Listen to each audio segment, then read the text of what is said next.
duruustii hore waxaa ku soo qaadanay visual elements inta uu ka kooban yahay iyo mid kastaba tusaalihiisa. muuqaalada soo socdo iyo midkaanba waxaan kaga hadli doonaa key principle of graphic design.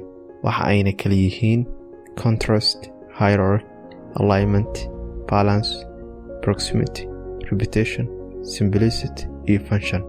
haddaad nashqadeynayso poster, magazine, newspaper, website ama xayeysiin, intaba kama maarantid inaad isticmaasho design principles.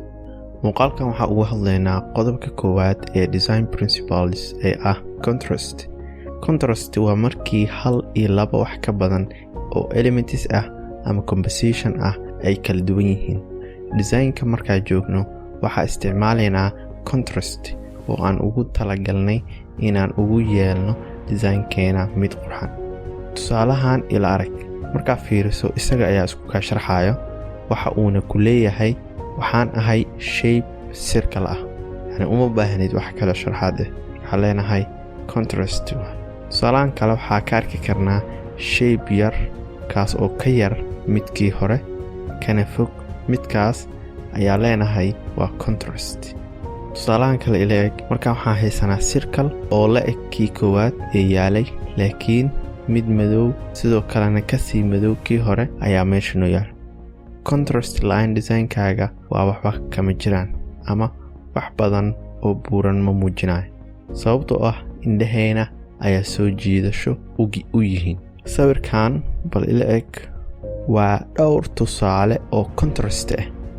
tusaalaha koowaad waa contrast iyo shape. waxaa haysanaa laba shape oo isku cabir ah balse ku kala duwan gidaarada ama geesaha. mid waa smooth oo yacni wax odxo ma lahan, midna wuxuu leeyahay midpoint ama odxo geeso wuxuu ka leeyahay qaab qodax oo kale. haddaba su-aashu waxay tahay midkee indhahaaga horqabteen labada shape? waxaa dhihi karaa shape-ka qodaxaha ay qabteen, waana jawaabta saxda ah. sababtoo ay indhahaaga fastig markaa fiiriso waxay indhahaaga horqabanayaan shape-kan geesaha ku leh odxaha ama qodaxa. contrast ayadoo loo fiirinayo markaan color. tusaalahan waa contrast ku kala duwan colorka iyo shapeska. sidoo kale waxaa haysanaa mixture shape kaasoo u muuqanayo mid kala gidisan ama kala duwan colorka. haddaba waxaa sameynaynaa contrast oo color ah. marka hore yani markaa saan u fiirisid isla markii waxa kuugu soo dhacayo midka madow oo dhaxda ku jiro circle-ka, isla markii indhahaaga kaasay qabanayaan. kadib qaybtan kusii xigta ee diilmaha leh, kadib yani qaabka u samaysan yahay, kadib geesaha kale usii gudbaysaa. aragtidaada micnaha markaas la soo jiidaya marka hore. marka aragtidaada marka koowaadba isla markii waxay qabatay qaybta dhexe. marka waxaa dhihi karnaa contrastigan waxaa isticmaalnay color ayadoo contrast oo color ah. labadan tusaale xigto waxa uu ina tusayaa contrast scale ahaan ah, yani scale qaabka cabirka. waxaan haysanaa 8 stroke laakiin ku kala duwan size iyo grid of circles. marka circleska qayb ku kala duwan oo markaa fiirisid circleskan waxaa arkaysa isla markii midka yariiska shape-ka circle-ka uu gudaha ku jiro.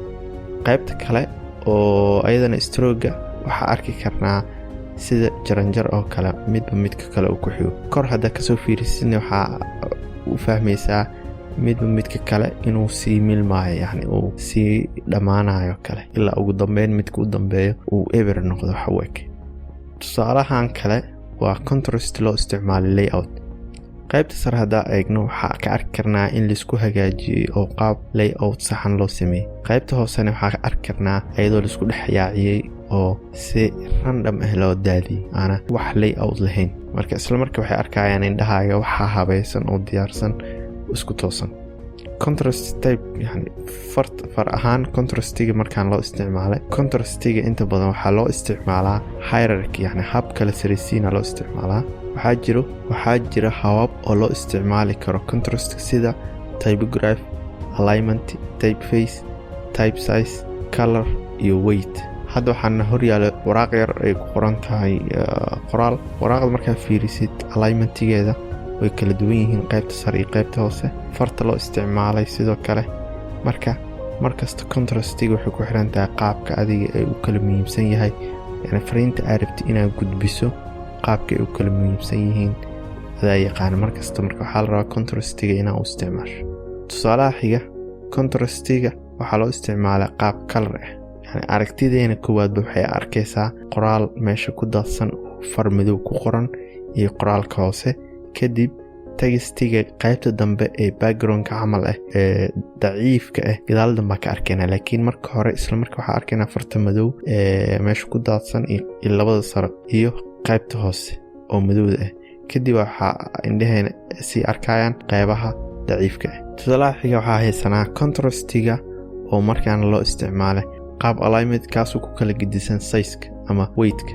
alignmentiga qoraalka inta badan waa madow, laakiin qaarkood ayaa ka go'an geesaha, kuwa hadda noo muuqdo kale.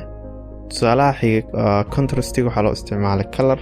tusaalaha waxaan ka arki karnaa contrast la mid ah kii hore, laakiin titleka markaa fiiriso waa dynamic, waxaanu uu ku xiriiraa light spaceka iyo dark spaceka. yani hadda tusaale meesha xarafka skin ay ku qoran tahay esta markii laga soo tago keyda waxay noqotay qayb dark ah iyo qayb light ah midabkeeda oo cadaan oo kale. marka contrastiga markaan color ayadoo ah aad text usii isticmaalo. waxaa dhihi karnaa contrast waa message communication adag, waxaa loo isticmaalaa inta badan visual communication, yani aragtidaas inaad ku controlsho.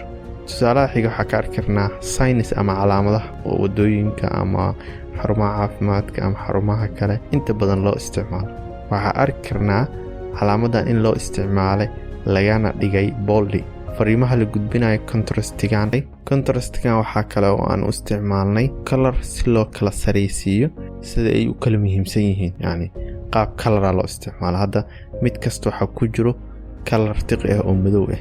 calaamadan noo sheegaysa marka hore inay muhiim tahay fallaarta hoose ujeedo. yani hadda tusaale qaybtan yarta markaa soo qaadana waxay noo sheegaysaa fallaarta hoose inay muhiim tahay, yani calaamadda marka laga soo tago labada fallaarta hoose inay muhiim tahay. tusaalaha waxaa ka arki karnaa in sigaarka yahay wax xun maadaama calaamadaas la saaray istilaabka. sidoo kalena mamnuuc ay tahay in yani marka meesha ay ku dhegan tahay in lagu cabo. qaar ka mid ah logooyinka iconiga ah yani waa kuwo fudud, kuwaasoo ku gudbinayo fariin si loo xasuusto, yani simple waaye fariinayna gudbinayaan, uma baahna qofka in loo sharxo. waxaa halkan ku dhammaynay qodobka koowaad ee design principle oo ah contrast. waa inoo muuqaalka xiga iyo qodobka labaad ee design principle. mahadsanidin.